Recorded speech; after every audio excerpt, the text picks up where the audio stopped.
नमस्कार बच्चों, ये मैंने कुछ प्रश्न आज आपके लिए चुने हैं कक्षा 10 के गणित विषय से। आप इन प्रश्नों को हल करना। हल करके आप कॉपी मुझे व्हाट्सएप पर भेज देना। देखो, मैं आपको प्रश्नों के बारे में बताऊं।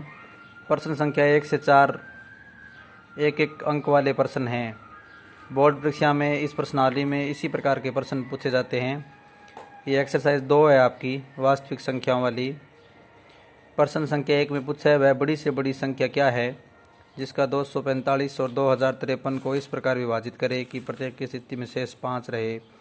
तो बड़ी से बड़ी संख्या, ये शब्द आपको बताएगा भी इसमें क्या करना है। फिर 23,460 के अभाज्य गुणनखंड में करने हैं पहले आपको। फिर जो अभाज्य संख्याएं आपके पास आएगी उनकी घातों का योगफल बताना है। इस प्रकार का प्रश्न बच्चों बोर्ड परीक्षा में 2015 में पूछा जा चुका है। तीसरा प्रश्न, 2 गुणा 3 गुणा 5 गुणा 7 प्लस 7 एक भाज्य संख्या क्यों है। तो यहाँ पर आपको अंक गणित की आधारभूत प्रमेय लागू करनी है। उसके बाद आपको बताना है भी एक भाज्य संख्या क्यों है। प्रश्न संख्या 4 में बच्चों मैंने आपको हर के गुणनखंड करके दे रखे हैं। 441 बटे भाग में है इसके 2 की घात 2 गुणा 5 की घात 7 गुणा 7 की घात 2। इसका दशमलव प्रसार बताना है भी शांत होगा या अशांत।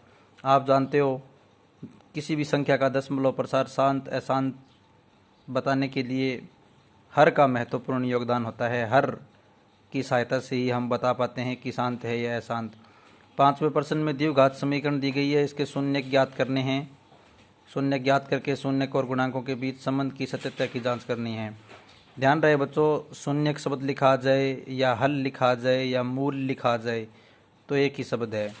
ये शून्य एक बड़ा विस्तृत शब्द है। मैं आपको बताऊं, ये जो शून्य मैंने लिखा है, इस शून्य की जगह हल भी आ सकता है, मूल भी आ सकता है। वास्तव में ये उत्तर होता है। दूसरी संख्या में एक त्रिघाती पद में द्विघाती पद का भाग देना है। 7वां प्रश्न है, समांतर श्रेणी 3 7 11 डॉट डॉट 184 संभव है या नहीं। तो इस बात का फैसला बच्चों n करेगा। n मतलब पदों की संख्या। आपको इस प्रश्न में पदों की संख्या ज्ञात करनी है। यदि पदों की संख्या आपके पास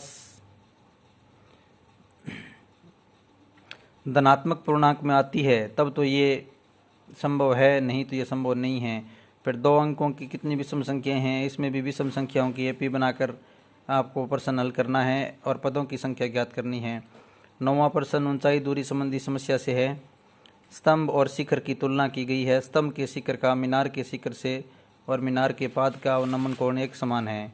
तो आपको मीनार की ऊंचाई ज्ञात करनी है। 10वां प्रश्न बच्चों सबसे महत्वपूर्ण सरल प्रश्न, बारंबारता बंटन का बहुलक ज्ञात करना है। बहुलक कैसे ज्ञात करते हैं ये आप अच्छी तरह जानते हो। 11वां प्रश्न प्रायिकता से संबंधित है।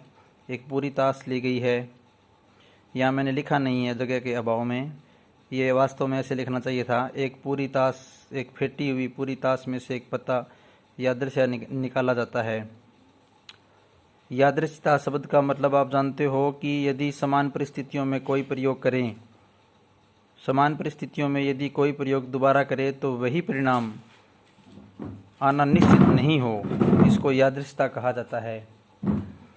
तो एक ताश में से एक यादृच्छिक पत्ता निकाला गया है। आपको बताना है कि इस बात की प्रायिकता क्या होगी कि निकाला गया पत्ता एक लाल रंग का होगा, और दूसरी परिस्थिति में आपको ज्ञात करना है कि निकाला गया पत्ता एक लाल रंग का फेस कार्ड होगा। आप 4 बजे से पहले इसकी कॉपी है वो मुझे व्हाट्सएप पर कर दें। Thank you. आपका दिन मंगलमय हो। Thanks and have a nice day.